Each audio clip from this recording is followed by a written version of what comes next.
되신 그리스도 제목으로 말씀을 나누겠습니다.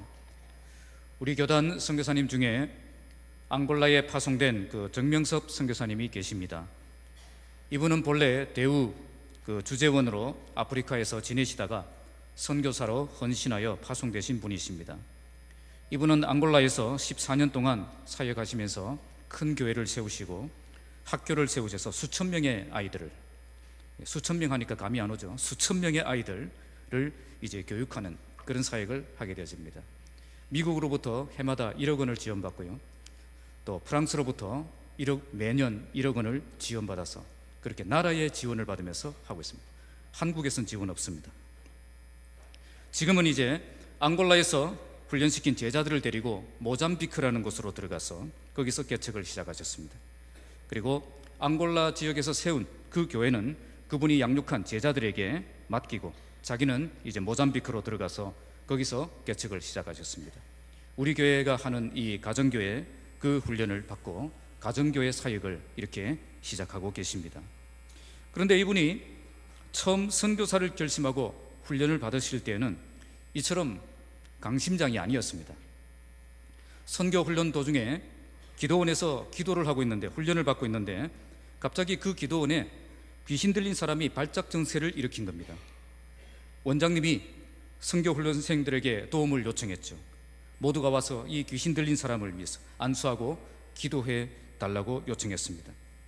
그때만 해도 이분은 다른 선교사님들은 강하게 딱 머리에 손을 얹고 기도를 하는데 자기는 저 뒤에서 이렇게 손도 못 얹고 이렇게 겁이 나서 그렇게 기도했던 분이셨습니다. 이렇게 영적 전쟁에 대해서 전혀 모르셨던 분이 선교지로 나가보니까 온통 귀신천지인 겁니다. 귀신이란 귀신은 다 모여서 공격하는 거예요. 그런데 사람들이 누구만 쳐다보죠? 사람들이 자기만 쳐다보는 거예요. 당신이 나가세요. 그거죠. 자기는 겁이 나는데 어떻게 하겠습니까? 사람들이 다 자기를 나가라고 하니까 자기가 나갔습니다. 나가니까 겁이 나죠. 이제 어떻게 하겠습니까? 머리에 손을 얹고, 겁이 났지만 손을 얹고 나사렛 예수 이름으로 기도하고 선포했습니다. 어떻게 되었을까요? 그 귀신이 거품을 물고 떠나가는 겁니다. 쫓겨나는 거죠. 이런 광경을 보고 제일 놀란 사람이 누굴까요? 선교사님이었습니다. 예? 정명석 선교사님 본인이었습니다. 그때 이분이 분명히 발견한 것은 나는 아무것도 아니지만 예수 이름에 큰 권세가 있고 능력이 있음을 그때 발견한 것입니다. 그때부터 뭐가 생겼을까요? 자신감이 생겼습니다. 어떤 귀신이 와도 이젠 겁이 나지 않습니다. 예.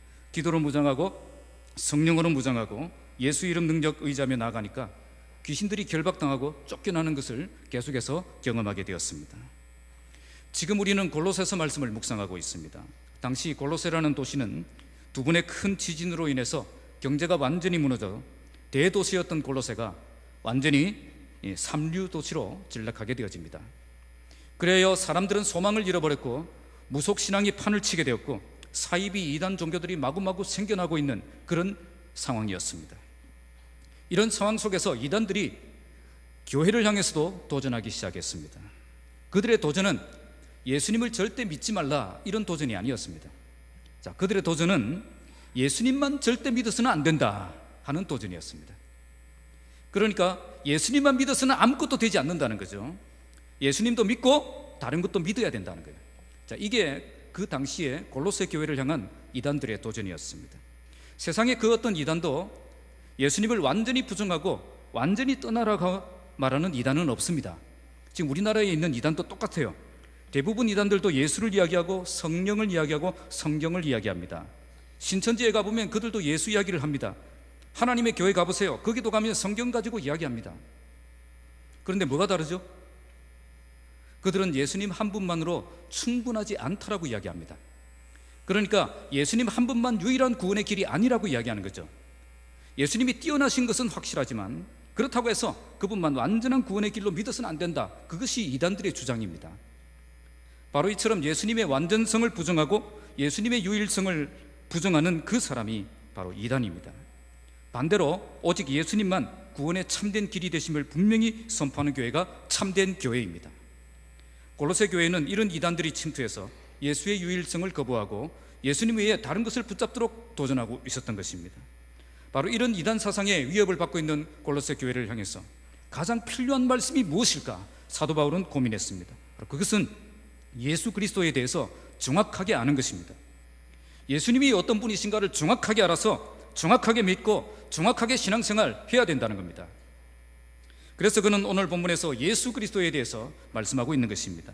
우리가 읽은 이 골로새서 1장 13절에서 23절 말씀은 예수 그리스도의 유일성과 절대성에 대해서 말씀합니다. 오늘 본문은 신약 성경 중에서 예수 그리스도가 어떤 분이신가를 가장 잘 말씀하고 있기 때문에 이 말씀과 요한복음 1장과 그리고 히브리서 1장에서 3장까지의 그 말씀과 더불어서 신약 성경의 3대 기독론 중에 한 본문으로 평가되고 있는 본문입니다. 성경학자들은 이 본문이 초대교회 찬송가였다라고 해석합니다. 이 본문에는 운율이 있습니다. 우리말은 이제 운율이 안 나타나는데 헬라어에는 운율이 있어요. 그리고 대꾸법도 있어서 노래로 부르기 딱 좋은 본문입니다. 초대교회 공동체가 이 본문을 찬송가로 불렀는지는 모르겠지만 이 본문이 교회 성도들에게 잘 알려졌고 예배 가운데 지속적으로 선포된 말씀이었음은 분명합니다. 여기서 바울은 예수님이 어떤 분이신가를 네 가지로 말씀합니다. 몇 가지요? 네 가지. 첫째는 13절에서 14절에서 우리의 구원자 되신 예수님, 따라합시다. 우리의 구원자 되신 예수님. 두 번째는 15절에서 17절 말씀에서 만물의 창조주이신 예수님. 셋째는 18절에서 19절 말씀에서 교회의 머리가 되신 예수님. 마지막 20절에서 23절의 말씀에서 화평의 주가 되신 예수님. 이 네 가지를 말씀합니다. 지난주에 우리는 13절에서 14절 말씀을 통해서 예수님이 우리의 구원자가 되심에 대해서 묵상했습니다. 그분은 우리를 흑암의 권세에서 건져내시고 사랑의 아들의 나라로 옮기셨고 인간의 죄 문제를 확실하게 해결하신 우리의 참된 구원자가 되신다고 말씀했습니다. 그래서 누구든지 예수님을 인격적으로 영접하고 예수님과 연합하면 예수님이 나의 구원자가 되어주신다고 했습니다. 자, 오늘 우리는 15절에서 17절 말씀을 통해서 예수님은 우리의 창조주가 되심을 묵상하려고 합니다. 구원자가 되신다는 그 말씀은 예수님의 어떤 일을 하셨는가, 예수님의 사역에 대해서 말씀하셨다면 창조주 되신 그리스도에 대한 말씀은 예수님이 어떤 능력을 가지셨는가, 예수님의 능력에 대한 말씀입니다. 그래서 오늘 이 본문은 그리스도께서 어떤 능력을 가지신 분이신가, 그것을 우리에게 잘 보여줍니다. 예수님이 나의 구원자가 되심을 알고 믿는 그 사람은 이제 예수님이 어떤 능력을 가지신 분이신가를 알아야 한다는 겁니다.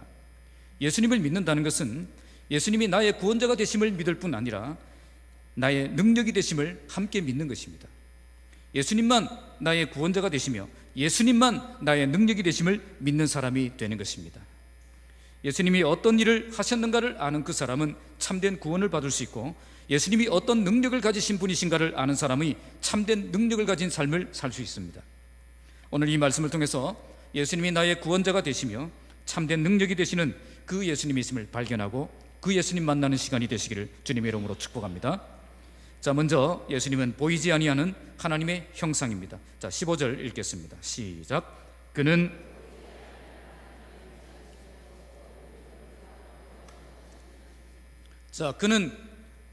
보이지 아니하는 하나님의 형상이다.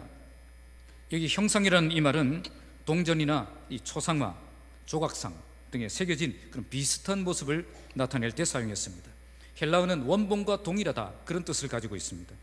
그래서 완벽하게 원본의 모습을 재현해 주는 것을 형상이라고 했습니다. 그런데 오늘 말씀에 예수님이 보이지 아니하는 하나님의 형상이다, 그렇게 말씀합니다. 이것은 예수님이 완벽하게 그 하나님을, 원본이신 하나님을 동일하게 보여주시는 분이시다는 뜻입니다. 하나님의 그 영광스러운 모습이 조금도 손상되지 않고 완벽하게 예수님을 통해서 드러나셨다는 겁니다. 본래 하나님은 영이시기 때문에 인간의 눈으로 볼 수 없습니다. 그래서 보이지 아니하는 하나님이라고 말씀합니다. 그런데 예수님이 인간의 눈으로 볼 수 없는, 예수님이 인간의 눈으로 볼 수 없는 그 하나님의 형상이 되셔서 우리에게 보이게 되셨다는 것입니다. 하나님의 형상이라는 말을 사용할 때 우리가 조심해야 될 것이 있습니다. 그것은 예수님이 초상화처럼 조각상처럼 복사판이 아니라는 겁니다. 인간이 하나님의 형상으로 창조되었다라고 하는 그 수준에서 생각하면 안 된다는 겁니다. 예수님은 보고 만든 복사판이 아니라 원본이십니다. 빌립보서 2장 5절 말씀은 예수님이 근본 하나님의 본체라고 말씀합니다. 그러니까 예수님은 하나님을 닮은 존재가 아니라 바로 하나님 그 자체라는 겁니다. 예수님은 원본입니다. 예수님은 복사판이 아닙니다. 예수님은 인간의 몸을 입으셨지만 하나님의 본질과 속성과 능력을 그대로 가지고 계신 분이시라는 것입니다. 예수님은 원본이시기 때문에 하나님의 형상을 그대로 보여줄 수 있었던 것입니다. 하나님의 속성이나 그 영광을 조금도 손상시키지 않고 그대로 보여줄 수 있었다는 것입니다. 그래서 예수님은 제자들에게 나를 본 자는 누구를 보았다? 아버지를 보았다라고 말씀할 수 있었던 것입니다. 예수님을 만난 사람이 누구를 만난 거죠? 하나님을 만난 것입니다. 요한복음 1장 18절에 지금까지 하나님을 본 사람은 아무도 없었습니다. 그러나 하나님이시며 아버지 곁에 계시던 독생자이신 분이 우리에게 하나님이 어떤 분이신지를 알려주셨습니다. 쉬운 성경 번역입니다. 지금까지 하나님은 눈으로 볼 수 없는 하나님이셨는데 예수님 때문에 인간의 눈으로 볼 수 있는 그 하나님이 우리에게 나타나신 것입니다. 지금 바울이 골로새 교회를 향해서 이 말씀을 하고 있는 이유가 무엇입니까? 예수님에 대해 똑바로 알아야 된다는 겁니다. 예수님은 단지 인간 중에서 뛰어난 능력을 가진 그 사람도 아니고 천사처럼 능력을 가지고 기적을 행하는 그런 수준의 사람도 아니고 근본 하나님의 본체를 가지신 하나님이시다는 것을 알아야 한다는 겁니다. 사실 사도 바울이 가장 이 사실을 믿지 못했고 반박했던 사람이었습니다. 그는 예수님을 하나님으로 고백하는 그리스도인들을 인정할 수 없었습니다. 한낱 인간에 불과한 그 예수를 어떻게 하나님으로 그렇게 고백하며 따를 수 있는가? 그래서 그 그리스도인들을 용납할 수 없었고 그래서 그 신성모독으로 생각했고 그리고 그를 잡아 죽이는 일에 앞장섰던 겁니다. 그러나 그가 다메섹으로 가던 그 길에서 예수님을 만납니다. 정오의 태양빛보다 더 밝은 빛으로 인간의 눈을 멀어버리게 만드시는 그 예수님의 영광을 보게 됩니다. 죽은 줄 알았던 예수가 지금도 살아있을 뿐 아니라 하나님 외에 절대 보여줄 수 없는 그런 놀라운 영광, 엄청난 영광을 보여주며 자기 앞에 딱 나타나신 거예요. 그때 바울은 예수님이 하나님이시라는 사실을 깨닫게 됩니다. 단지 인간 중에 탁월한 능력을 가진 랍비 수준의 그 사람이 아니라 모든 경배와 찬양을 받으셔야 하는 참된 하나님의 형상을 가지신 분이시라는 것을 깨닫게 되어진 것입니다. 그때부터 바울은 인생은 180도로 달라졌습니다. 예수의 박해자가 예수의 전파자로 바뀌게 됩니다. 바울이 왜 이렇게 변했습니까? 예수님을 인격적으로 만났기 때문입니다. 바울이 만났기 때문이 아니라 예수님이 만나 주셨기 때문입니다. 바울은 예수님을 만날 생각이 처음부터 없었습니다. 그는 예수님이 하나님과 동등된 본체를 가지시는 그 분이라는 그 사실을 받아들일 수도 없었고 받아들일 생각도 없었습니다. 그러나 예수님이 그를 만나 주시니 그는 완전히 달라졌습니다. 그는 이제 예수님이 하나님의 아들이심을 믿을 뿐 아니라 전파하는 사람이 되었습니다. 그리고 예수 이름 의지하며 나아갈 때 질병이 떠나가고 기적이 일어나고 교회가 세워지고 하나님의 나라가 확장되는 것을 경험하는 인생을 살게 되었습니다. 왜 이런 역사가 일어났습니까? 예수 이름은 죽은 이름이 아니라 살아있는 이름이기 때문입니다. 우리는 복사판 하나님을 믿는 것이 아니라 원본 하나님을 믿고 있기 때문입니다. 그래서 우리는 예수 이름 의지할 때 흑암의 권세를 이길 수 있는 것입니다. 마귀의 권세가 힘을 잃고 떠나갈 수밖에 없는 것입니다. 오늘 우리 교회가 바울처럼 예수님이 만나 주셔서 인생의 대지진이 일어나는 역사가 일어나길 바랍니다. 누구든지 예수님이 인격적으로 만나 주시면 죄인이 이처럼 회개하고 복음을 받아들이고 새로운 인생을 살게 되는 것입니다. 이런 역사가 충만하게 일어나는 그 교회가 살아있는 교회입니다. 우리가 예수님을 믿을 때 하나님보다 뭔가 조금 부족한 복사판 하나님을 믿는 것이 아니라 우리는 원본 하나님 그 자체를 믿고 있는 겁니다. 그러므로 예수님이 원본 하나님의 그 본체를 가지신 참된 하나님이시라는 사실을 분명하게 믿고 예수 이름의 능력을 삶에서 생생하게 경험하며 살아가시기를 주님의 이름으로 축복합니다. 자, 두 번째는 모든 피조물보다 먼저 나신 분이십니다. 15절 다시 한번 읽겠습니다. 시작. 그는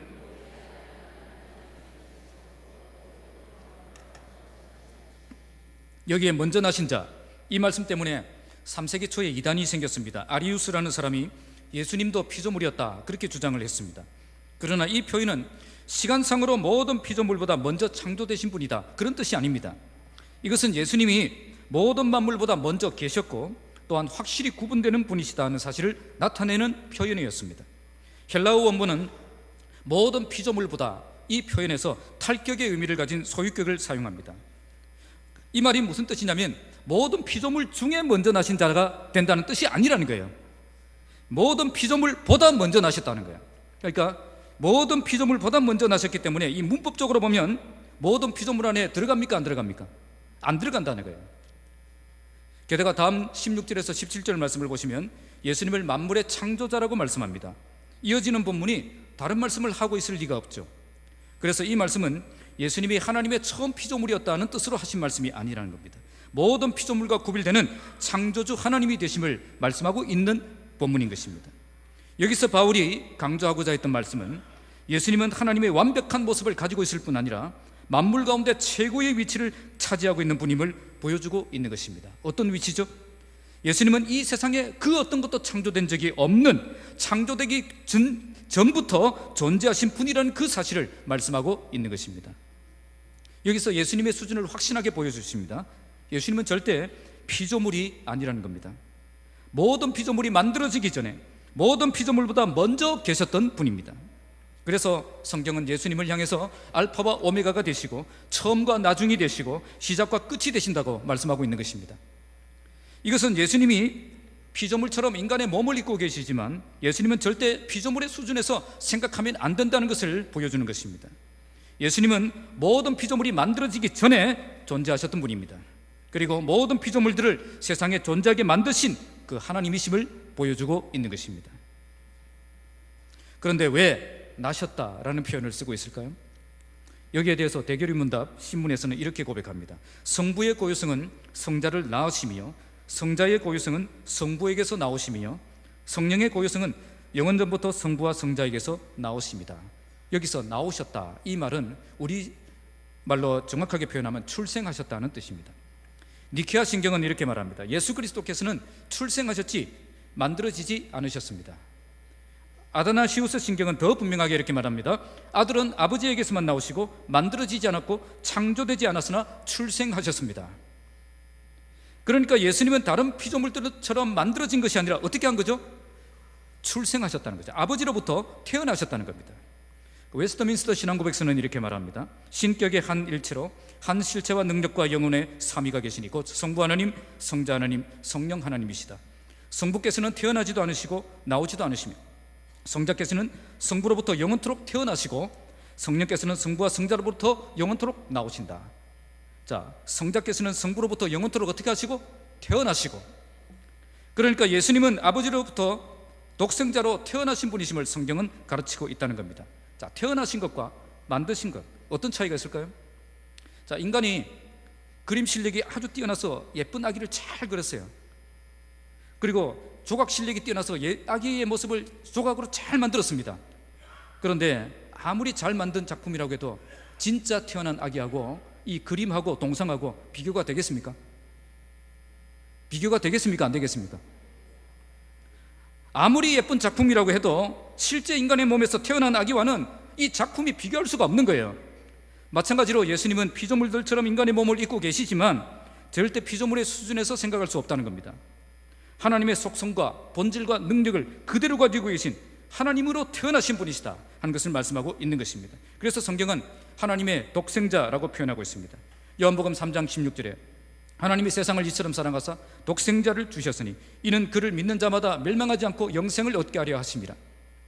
독생자라고 쓴 표현은, 독생자라는 표현을 쓴 이유는 이런 식으로 아버지로부터 출생하신 사람이 또 있다 없다?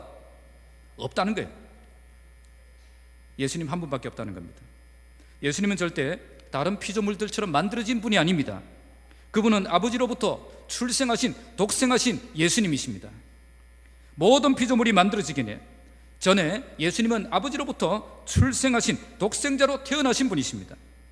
예수님은 2000년 전에 인간의 몸을 입고 이 땅에 오시기 전에 하나님의 본체로 존재하셨던 분이십니다. 그러니까 예수님은 2000년 전에 이 세상에 태어나실 때 그때부터 존재하셨던 분이 아니라는 겁니다. 예수님은 이 세상에 오시기 전에 하나님의 본체로 존재하셨던 분이십니다. 이처럼 하나님의 그 영광스러운 본체를 가지고 계셨던 분이 우리의 구원자가 되시기 위해 이 땅에 인간의 몸을 입고 내려오셨던 것입니다.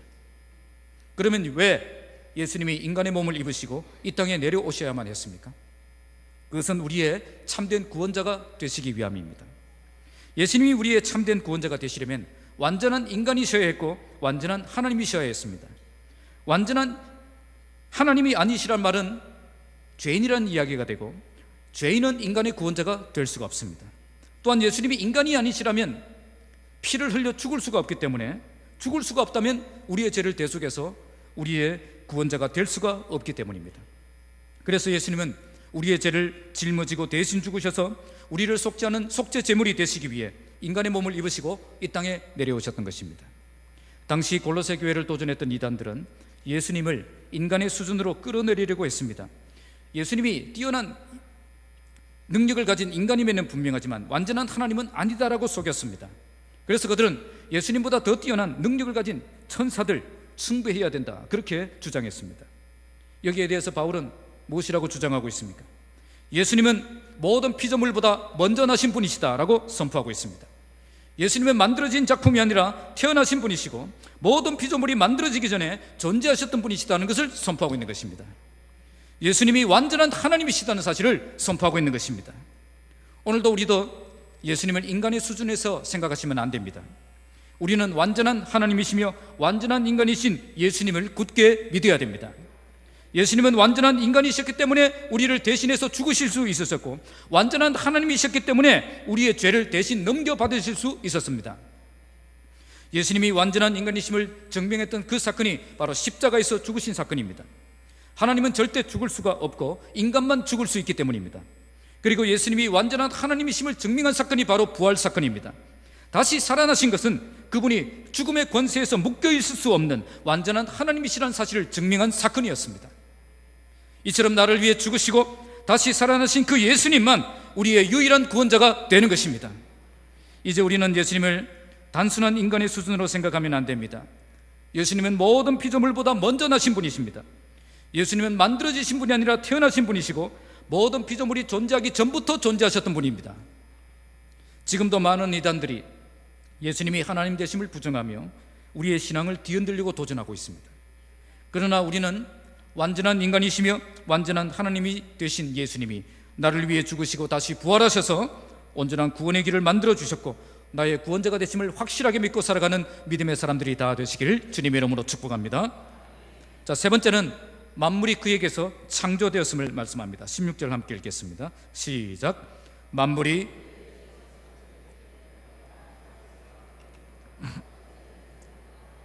왕권들이나 주권들이나 통치자들이나 권세들이나 만물이 다 그로 말미암고 그를 위하여 창조되었고, 헬라어 원문은 이유를 나타내는 접속사로 시작합니다. 왜냐하면 그분 안에서 모든 것들이 창조되었기 때문입니다. 원문은 이렇게 시작합니다. 예수님은 단순히 만물보다 먼저 계셨던 분이 아니라 만물을 창조하는 일에 주도적으로 참여하신 분이시다는 것을 말씀하고 있는 것입니다. 우리말 성경은 그에게서라고 되어 있는데 원래 헬라어 원문은 그 안에서라고 되어 있습니다. 그에게서라고 하면 창조의 주체가 되는 것이고 그 안에서라고 하면 이 창조의 중심이 된다는 뜻입니다. 만물은 예수님 안에서 창조되었고 예수님을 떠나서는 생각할 수 없는 그런 일이라는 것입니다. 이걸 16절 말씀은 더욱 분명하게 설명합니다. 만물이 그 안에서 창조되었다라고 시작했던 말씀이 끝에서는 만물이 그로 말미암아 창조되었고 그를 위하여 창조되었다, 그렇게 말씀합니다. 태초에 모든 만물을 창조하신 그 사건은 예수님 안에서 일어난 사건이고 예수님을 통해 일어난 사건이고 예수님을 위해 일어난 사건이라는 것입니다. 예수님 안에서라는 말은 예수님이 창조의 중심적인 역할을 하셨다는 것을 보여줍니다. 예수님을 통해서라는 말은 예수님에 의해서 창조가 되었다는 것을 보여줍니다. 예수님을 위하여라는 이 말씀은 창조의 목적이 모든 만물들이 예수님을 경배하고 찬양하도록 하기 위한 목적을 가지고 있다는 것을 보여줍니다. 그래서 오늘 말씀은 예수님이 창조의 원인이 되시고 창조의 중심이 되시고 창조의 목적이 되심을 보여주는 것입니다. 요한복음 1장 2절에서 3절에도 그가 태초에 하나님과 함께 계셨고 만물이 그로 말미암아 지은 바 되었으니 지은 것이 하나도 그가 없이는 된 것이 없느니라, 그렇게 말씀합니다. 그러면 이렇게 창조된 모든 만물들은 어떤 것들이 있죠?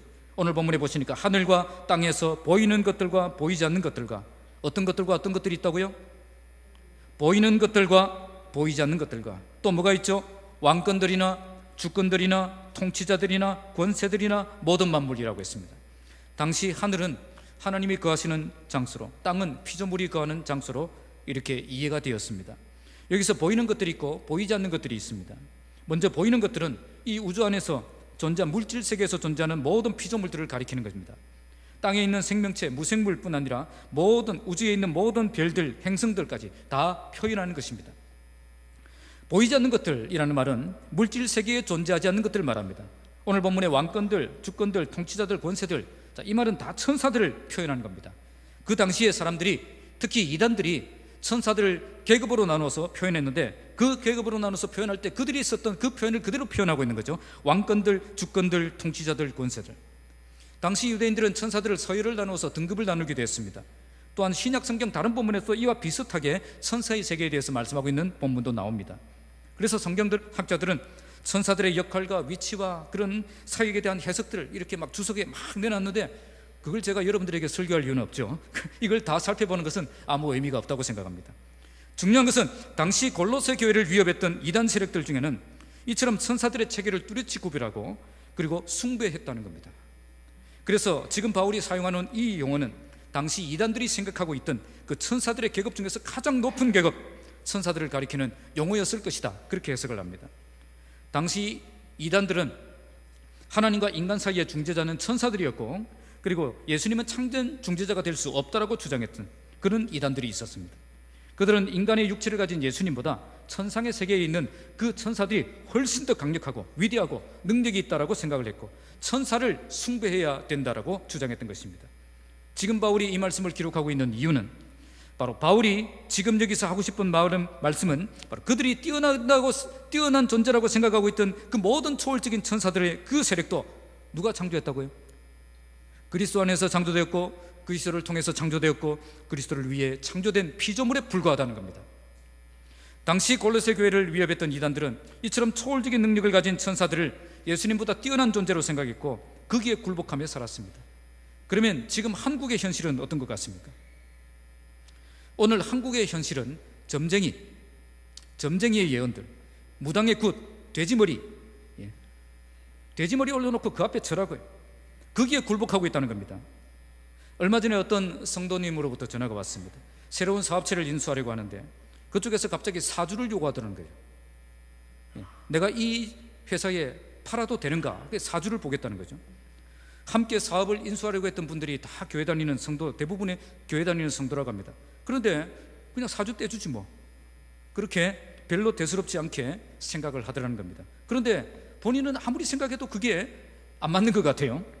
그래서 저에게 질문을 했습니다. 제가 어떻게 대답했을까요? 절대 안 됩니다.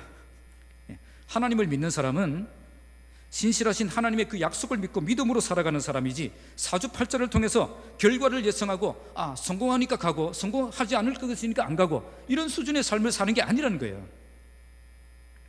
한국교회 성도들 중에는 초월적인 능력 앞에서 이렇게 힘을 못 쓰는 분들이 많습니다. 그래서 목사들 중에서도 예언하는 목사가 있다고 하면 줄을 서서 달려갑니다.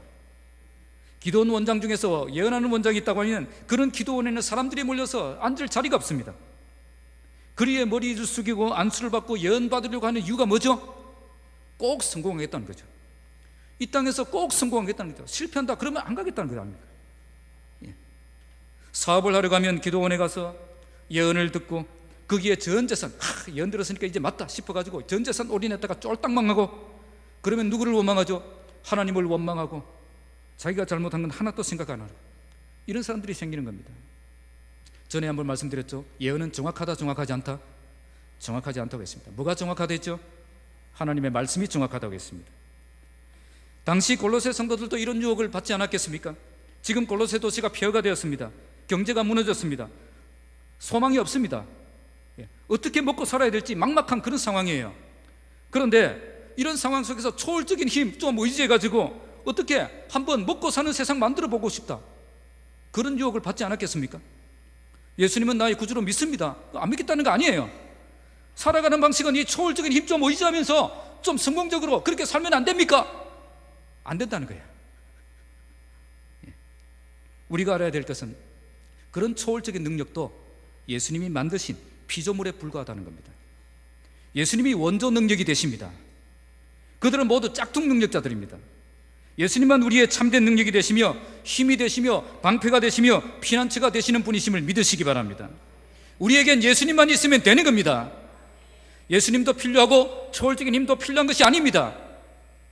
성경 말씀도 붙잡고 부족도 붙여놓고 그렇게 살면 되는 것이 아니라는 거예요. 그건 일석이조가 아니라 절대 패망의 길입니다. 세상을 창조하신 참된 능력 되시는 예수님만 굳게 믿으며 다른 어떤 은혜 구하지 않고 오직 온전한 믿음의 길을 걸어가는 여러분들이 되시길 주님의 이름으로 축복합니다. 자, 17절 말씀 읽겠습니다. 17절은 만물을 지탱시키시는 분으로 말씀합니다. 자, 17절 시작.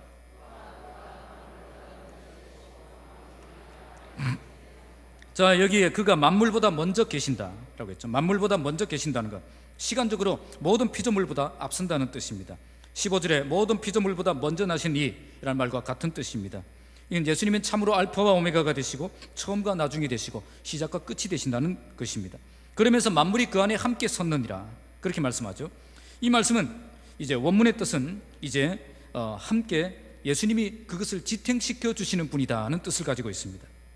그래서 이 말씀은 예수님께서 모든 피조물들을 지탱시켜 주고 계십니다 뜻입니다. 그래서 현대어 성경은 만물은 그분의 능력으로 보존되고 있습니다 그렇게 해석했습니다. 이것은 예수님이 창조주이실 뿐이 아니라 모든 피조물을 어떻게 하고 계신다는 거죠? 유지하고 보존하고 또 이렇게 운행하고 계시는 분이시다는 것을 보여주는 것입니다. 이 세상은 예수님 때문에 존재하게 되었고 예수님을 통해 존재하게 되었고 예수님을 위해 존재하게 되었다고 했습니다. 그런데 그렇게 예수님 때문에 존재하게 된 이 모든 세상은 누구 때문에 지금 유지되고 있다는 거죠? 예수님 때문에 유지되고 있다는 겁니다. 예수님이 모든 만물을 붙들고 계시고 질서정연하게 움직이고 계신다는 겁니다. 여기에 그 안에라고 했습니다. 자, 그 안에 모든 만물이 그 안에 누구죠? 예수님 안에 함께 서 있다. 자, 여러분 태양이 얼마나 큰 것 같아요? 한번 가서 한번 재보고 오시기 바랍니다. 태양의 크기가 지구보다 100배가 큽니다. 그런데 그 태양보다 몇억 배 큰 별들이 있어요. 몇십만 배 그런 별들이 우주에 쫙 깔려 있습니다. 한 번씩 제가 유튜브에서 그걸 보여요. 우주의 어떤 그런 장면들 이렇게 카메라가 찍은 어떤 그런 것들을 이제 보면은 와, 별들이 이렇게 빛의 속도로 가서 30만 년 달려가야 되는 그런 거리에 있는 그런 별들이, 자, 이런 별들을 보면 어떻습니까? 예수님이 이 모든 만물이 그 안에 있다. 그러면 예수님이 얼마나 크신 분이라는 거죠? 예수님이 얼마나 크신 분이에요? 이 넓고 광대한 우주보다 훨씬 더 크신 분이라는 겁니다. 골로새 교회는 성도들은 예수님이 우리가 상상할 수 있는 그 이상으로 광대하신 분이심을 알아야 한다는 거예요. 단지 조금 능력 있는 그런 수준의 인간이 아니라 그분은 우주 만물을 붙들고 계시는 분이시고 그분 때문에 이 우주 만물이 유지되고 존속되고 있다는 그 사실을 알아야 한다는 겁니다. 헬라어 원문은 현재형을 사용해서 지금도 계속 우리 주님이 이 만물을 붙들고 계심을 말씀하고 있습니다. 만약 그리스도께서 지금 이 만물을 붙들고 계시지 않으면 어떻게 되겠습니까? 이 우주는 무질서 속에서 엉망이 되고 말 것입니다. 우리 지구도 블랙홀로 빠져들어갈 수도 있고요. 지금도 예수님이 붙들고 계시기 때문에 이 엄청난 크기의 우주가 질서와 규칙을 가지고 움직이고 있고 팽창하고 있다는 겁니다. 요한복음 5장 17절에 예수님은 내 아버지께서 이제까지 일하시니 나도 일한다 그렇게 말씀합니다. 또한 히브리서 1장 3절은 그의 능력의 말씀으로 만물을 붙드시는 분이라고 말씀합니다. 예수님은 십자가와 부활로 사역이 끝난 것이 아니라 세상을 창조하셨고 지금도 모든 만물을 붙들고 계십니다. 다스리고 계십니다. 움직이고 계십니다. 통치하고 계신다는 거예요. 그런데 어떤 사람들은 지금은 예수님이 전혀 일하지 않는 것처럼 생각하는 사람들이 있습니다. 십자가와 부활로 예수님의 사역이 다 끝난 것처럼 생각합니다. 예수님이 다시 재림하기 전까지 하나님의 보좌에서 꼼짝도 않으시고 우리를 위해서 중보기도만 하고 계시는 그런 분으로 생각하고 있는 사람들이 있다는 거예요. 정말 그렇습니까? 우리가 믿는 예수님이 이젠 더 이상 아무 일도 하지 않는 그런 예수님이에요? 그렇지 않다는 겁니다. 지금도 그 능력의 말씀으로 만물을 붙들고 계시는 분입니다. 이 모든 세상이 하나님의 정하신 목적을 따라 움직이도록 지금도 통치하고 다스리고 움직이고 계시는 분이라는 거예요. 그래서 우리는 더욱 예수님만 의지하며 살아야 되는 겁니다. 그분은 모든 만물보다 크신 분이시고 지금도 이 모든 만물을 움직이고 다스리고 계시는 분이시기 때문입니다. 모든 만물이 하나님의 그 바른 목적을 향해 바르게 나아갈 수 있도록 지금도 붙들고 계신 그 주님이 오늘 우리의 인생도 바른 목적을 향해 나아가도록 붙들어주고 계시기 때문입니다. 우리가 믿는 예수님은 십자가에 달려 죽어 계신 예수님도 아니고 하늘 보좌에서 꼼짝 못하고 지켜만 보시는 분도 아니고 우리가 잘못된 길로 갈 때에 우리를 바른 길로 이끌어 주시고 흑암의 권세가 우리 앞에 섰을 때 우리를 대적할 때에 우리 앞서 행하며 대신 싸워주시고 우리와 함께 일하시며 우리를 이기게 하시는 분이십니다. 그래서 하나님을 사랑하는 자, 그 뜻대로 부르심을 입은 자들에게는 모든 것이 합력하여 선을 이루어가는 것입니다. 우리는 아무것도 아니지만 우리와 함께 하시는 분은 이 만유보다 크신 분이시고 결국 우리가 하나님의 목적을 이루는 삶을 살도록 지금도 우리를 붙드시고 우리를 위해 일하시는 분이십니다. 오늘 이 시간 만유보다 크시고 내 인생을 붙들고 계신 예수님을 굳게 붙잡는 시간이 되시기 바랍니다. 내가 실패했다고 주님도 실패한 것 아닙니다. 주님은 우리에게 실패와 성공을 함께 허락하십니다. 그리고 그 실패와 성공을 통해서 아버지의 정한 목적을 향해 나아가도록 우리를 인도하고 계신다는 겁니다. 만물을 붙들고 계신 그 주님은 절대 실수하지 않으십니다. 온 우주를 질서정연하게 움직이고 계신 그 주님이 오늘 먼지보다 작은 이 우리 인생을 조금도 실수 없이 바른 목적을 향해 나아가도록 붙들어 주실 것입니다. 오늘 이 예수를 만나시기 바랍니다. 오늘 이 예수만 붙드시기 바랍니다. 만물보다 크시며 만물을 붙들고 계신 그 예수님이 내 인생을 붙들고 계심을 굳게 믿으며 오늘 어떤 일을 만나도 절망하지 않고 당황하지 않고 포기하지 않고 능력의 이름 예수 붙들고 주님께 맡기는 참된 믿음의 인생을 살아가시기를 주님의 이름으로 축복합니다. 말씀을 맺겠습니다. 설교를 시작하면서 앙골라의 정명석 선교사님, 선교지에 나아가서 귀신의 세력을 거기에 가서도 계속 두려워하고 감히 도전할 생각을 하지 못했다면 어떻게 되었을까요? 분명히 선교지에 나가기 전에는 귀신의 그 권세 앞에 벌벌 떨면서 이렇게 두려워했던 사람이었습니다. 그런데 선교지에 나가서도 여전히 그 세력 앞에서 벌벌 떨고 있으면 어떻게 되었을까요? 예수님이 나의 능력 되어주심을 믿지 못했다면 어떻게 되었을까요?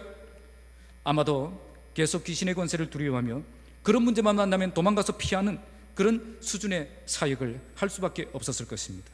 그러나 나와 함께 하시는 예수 이름의 능력을 경험하는 그 순간 그분의 사역은 완전히 달라졌습니다. 그때부터 그 땅을 장악하던 어둠의 영들을 쫓아내고 강력한 사역을 감당하는 선교사가 될 수 있었던 것입니다. 오늘 우리 중에도 예수님이 나의 구원자가 되심은 분명하게 믿지만 예수님이 나의 능력 되심을 믿지 못하는 분들이 있습니다. 이것은 예수님을 정확하게 아는 것이 아닙니다. 우리는 예수님이 나의 구원자가 되심도 분명히 믿어야 되고 천지를 창조하신 나의 능력 되시는 분이심도 분명히 믿어야 되는 겁니다. 그래서 오늘 바울이 이 말씀을 하고 있는 것입니다. 골로새 교회처럼 큰 어려움을 만난, 큰 어려운 시기를 만난 성도들이라면 꼭 알아야 될 것은 바로 예수님의 능력입니다. 세상을 창조하신 예수님은 복잡한 하나님이 아니라 원본 하나님이시고 짝퉁 능력이 아니라 원전 능력이 되시는 분이심을 분명하게 믿고 살아야 한다는 것입니다. 오늘 여러분들은 어떤 예수를 믿고 살아가고 있습니까? 만약 우리가 나의 구원자가 되신 예수님만 믿고 살아간다면 우리는 반쪽짜리 예수만 믿고 있는 것입니다. 나의 구원자가 되신 그 예수님은 지금도 살아계셔서 천지를 창조하신 그 놀라운 능력으로 세상 끝날까지 우리와 항상 임마누엘 하시겠다고 약속하신 분이십니다. 예수님은 원본 하나님의 본체를 가지신 분이십니다. 그리고 모든 만물을 창조하신 능력의 하나님이십니다. 단지 인간들 중에 뛰어난 분이 아니라 만물보다 크신 분이시며 만물을 붙들고 계시는 분이십니다. 바로 그 예수님이 오늘 내 인생을 쉴 수 없이 바른 목적을 향해 나아가도록 붙들어주고 계십니다. 그래서 우리에겐 예수님 외에 또 다른 능력이 필요합니까? 필요치 않습니까? 필요치 않습니다. 예수님 한 분만으로 충분합니다. 그분이 우리의 참된 능력이 되어주실 것입니다. 우리가 예수 이름 의지하며 나아갈 때 하늘과 땅의 모든 권세를 가지신 그 예수님의 능력을 확실하게 경험하며 살아가게 해주실 것입니다. 오늘 이 예수 만나기를 바랍니다. 오늘 이 예수님을 붙드시기 바랍니다. 그래서 만물보다 크시고 만물을 붙들고 계신 예수님이 내 인생을 붙들고 계심을 믿으시고 어떤 일을 만나도 절망하지 않고 당황하지 않고 예수 이름 의지하며 예수 이름의 능력 경험하며 또 믿음으로 살아가시기를 주님의 이름으로 축복합니다. 기도하겠습니다. 살아계신 아버지